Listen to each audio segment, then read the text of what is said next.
जय श्री कृष्ण। कैसे हैं आप सभी? तो आज से हम लोग एक नई सीरीज शुरू कर रहे हैं जो कि है श्रीमद् भगवद गीता। क्योंकि कई लोगों ने मुझे कमेंट किया है कि सर जैसे आप बताते हैं कि आपको भगवद गीता पढ़नी चाहिए तो वो पढ़ें कैसे, हमको समझ नहीं आता है ना। कई सारे लोगों ने एक एक अध्याय पढ़ा भी सही, लेकिन फिर उसको छोड़ दिया। तो मैं कोशिश करूँगा आपको यहाँ पे एक एक श्लोक हम लोग डिस्कस करेंगे और उसको मैं आपको अपने तरीके से बताऊँगा। और फिर अगर आपको ये वीडियो अच्छा लगता है तो आप मुझे कमेंट करके बताइएगा, तो इस सीरीज़ को हम कंटिन्यू करेंगे, ठीक है। और इस सीरीज़ को इसी चैनल पे कंटिन्यू करेंगे, है ना, जिस पे आप देख रहे हैं। वो वाला जो चैनल है अपना श्याम मुजावदिया, उस पे हम जो लॉ ऑफ अट्रैक्शन, मैनिफेस्टेशन, वो चीज़ें करेंगे, ठीक है। तो आप मुझे कमेंट करके बताइएगा अगर आपको समझ में आता है तो। और मेरे हिसाब से श्रीमद् भगवद गीता आपको इसलिए पढ़ना चाहिए ताकि आप अपने जीवन को अच्छे तरीके से जी सकें। कई सारी ऐसी छोटी छोटी चीज़ें होती है जो हमको पता नहीं होता है और जिसकी वजह से जीवन में परेशानी आती है। तो जब आप भगवद गीता को पढ़ेंगे तो आपको ये पता चलेगा कि क्या करना चाहिए, क्या नहीं करना चाहिए, है ना। अच्छे कर्म क्या है, बुरे कर्म क्या है, तो ये चीज़ें आपको यहाँ से पता चलेगी। और बहुत सारी जो बुक्स हैं, जो बहुत ही ज़्यादा पॉपुलर बुक्स हैं, वो भी आप देखेंगे कि यहीं से ली गई है। जैसे एक बुक है the 7 habits of highly effective people, उसको अगर आप पढ़ेंगे तो उसमें ज़्यादातर बातें आपको भगवद गीता से मिल जाएगी। कई सारे लोगों को लगता है कि ये तो हमको बुढ़ापे में पढ़ना चाहिए, है ना। बुढ़ापे में पढ़ के क्या करोगे जब जीवन ही खत्म हो जाएगा, है ना। तो ये पढ़ने की उम्र है अभी, ठीक है। तो चलिए शुरू करते हैं श्लोक फर्स्ट से। और इस वीडियो को मैं आपको पूरा अच्छे से एक्सप्लेन करूंगा, फिर आप मुझे कमेंट में बताइएगा अगर आपको अच्छा लगता है तो फिर इस सीरीज को कंटिन्यू करें, ठीक है। चलिए, तो पहला श्लोक, धर्म क्षेत्रे कुरुक्षेत्रे समवेता युत्स्वा मामका पांडकाश्चैव किम कुर्वत संजय। अब यहाँ पे आप देख रहे हैं कि धृतराष्ट्र जी बैठे हैं, इनके पास में संजय। ये इनसे पूछ रहे हैं कि कुरुक्षेत्र में जो युद्ध चल रहा है, महाभारत का युद्ध शुरू होने वाला है, तो वहाँ पे मुझे देख के बताओ कि जो कौरव हैं और जो पांडव हैं वो क्या कर रहे हैं, वहाँ पे क्या चल रहा है। लेकिन यहाँ पर जो धृतराष्ट्र जी है ना, वो पहले से उनको इस बात पे यकीन है कि जो इनके पुत्र हैं, है ना, दुर्योधन, कि वो मुश्किल ही युद्ध जीत पाएगा। क्यों? क्योंकि इनको पहले ही पता है कि इन्होंने जो कर्म किए हैं, देखो कई बार क्या होता है ना, हमारे अगर असली जीवन में बात करें तो जब हम अच्छे कर्म करते हैं तो हमको जीवन में विश्वास बनता है कि मेरे साथ अच्छा होगा, मेरी सारी चीज़ें अच्छी होगी, मेरे साथ भगवान है। लेकिन जब हम बुरे कर्म करते हैं तो कहीं ना कहीं डाउट होता है लाइफ को लेके।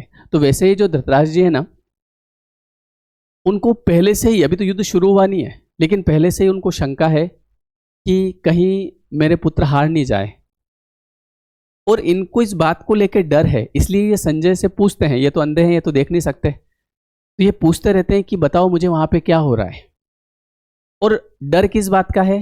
क्योंकि इनको पता है कि हमने पूरा पूरा अन्याय किया है। जब श्री कृष्ण भगवान जो है वो कौरव के पास आते हैं, है ना, पांडव का संदेशा लेके आते हैं। आपने बचपन में रश्मि रथी पढ़ा होगा, है ना, तो उसमें पूरा बताया गया है कि किस तरीके से श्री कृष्ण भगवान जो है वो वहाँ पे जाते हैं।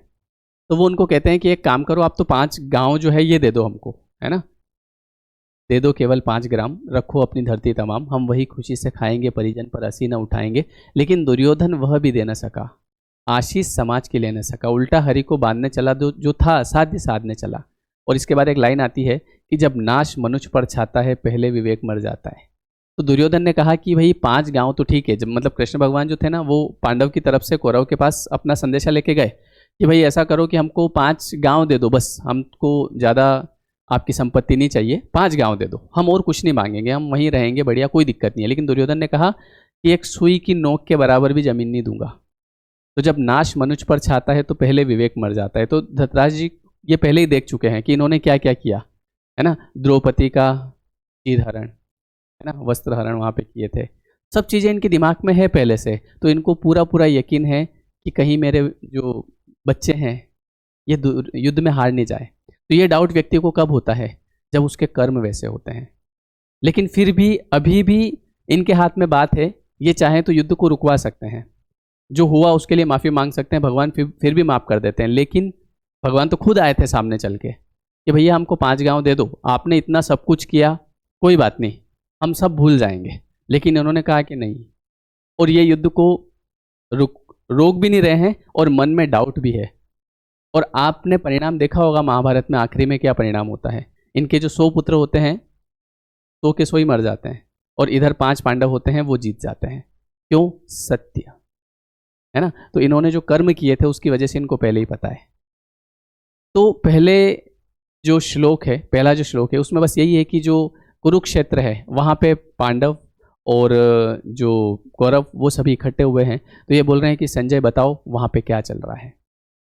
आप मेरी बात समझे, हमको इससे जीवन में क्या सीखना चाहिए कि कर्म अच्छे करते रहना चाहिए। तो जब हम कर्म जितने हम अच्छे कर्म करेंगे, जितने हम लोगों का मन प्रसन्न करेंगे, हम लोगों को परेशान नहीं करेंगे, तो उतना ही लाइफ के प्रति, जीवन के प्रति हमारा कॉन्फिडेंस बढ़ता जाता है कि आगे मेरे साथ अच्छा होगा, मेरे साथ भगवान है ना।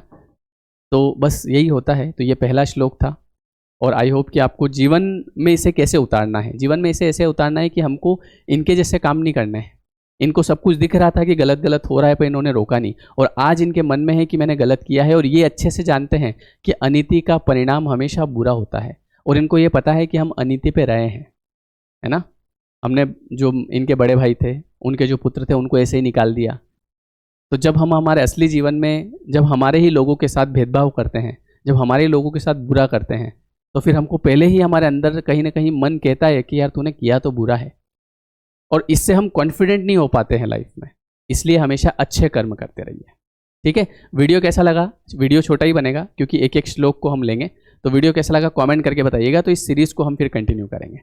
ठीक है, thank you everyone, thank you so much.